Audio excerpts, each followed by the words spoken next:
By Michael Hill and Bob Salzberg, Associated Press. Schoharie, NY.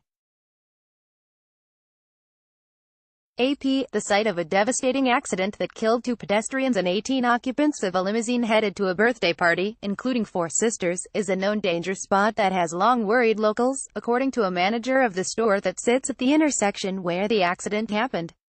The intersection had been redone in 2008 because of a fatal accident there, said Jessica Kirby, managing director of the Apple Barrel Country Store and Cafe, which is an institution in Schoharie and among the legions of leaf peepers who take to the roads of upstate New York each autumn. Since the reconstruction, 3 tractor-trailers have run through the same stop sign. Authorities said the limo blew and into a field behind her business, she said. Officials worked with the state to outlaw heavy trucks, she said, but there are still accidents. And now this. More accidents than I can count, she said in an email. We have been asking for something to be done for years, Gov.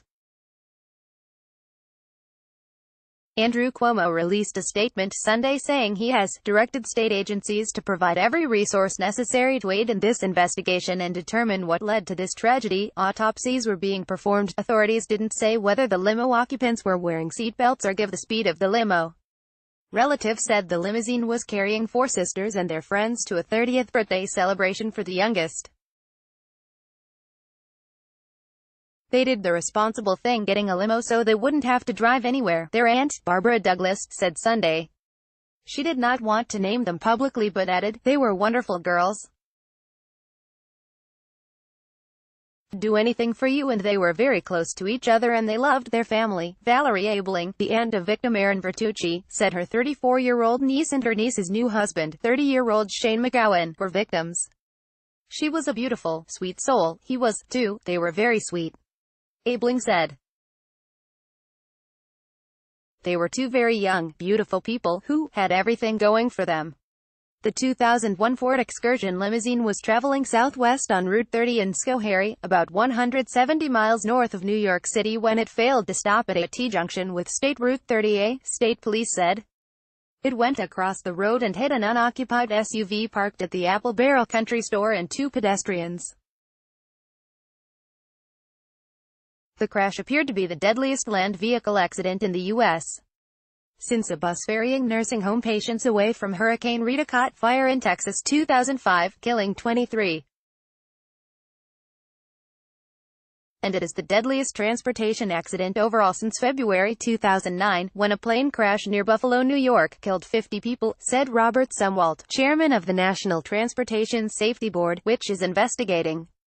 The Apple Barrel's Facebook page on Sunday reflected the concern around the accident in the tight-knit community. Yes, are open today. And could use your hugs, it read.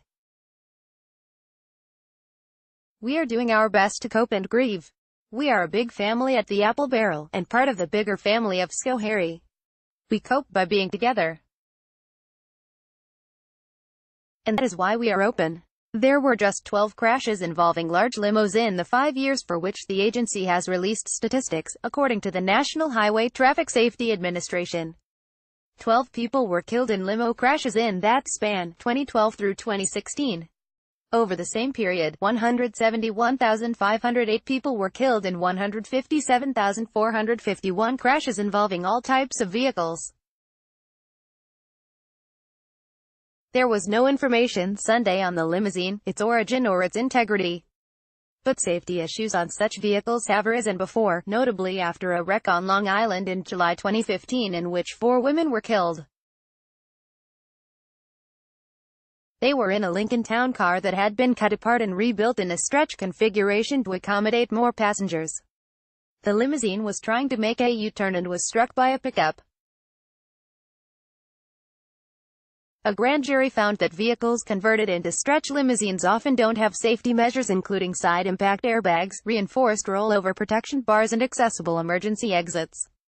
That grand jury called on New York Governor Andrew Cuomo to assemble a task force on limousine safety. Limousines built in factories are already required to meet stringent safety regulations, but when cars are converted into limos, safety features are sometimes removed, leading to gaps in safety protocols, the grand jury wrote. ______ Salzberg reported from Boston. Contributing to this report were Associated Press writers Michael Balsamo, Michael R. Sisek, Deepti Hajela and Verena Dobnik in New York, and John Kekis in Latham, New York.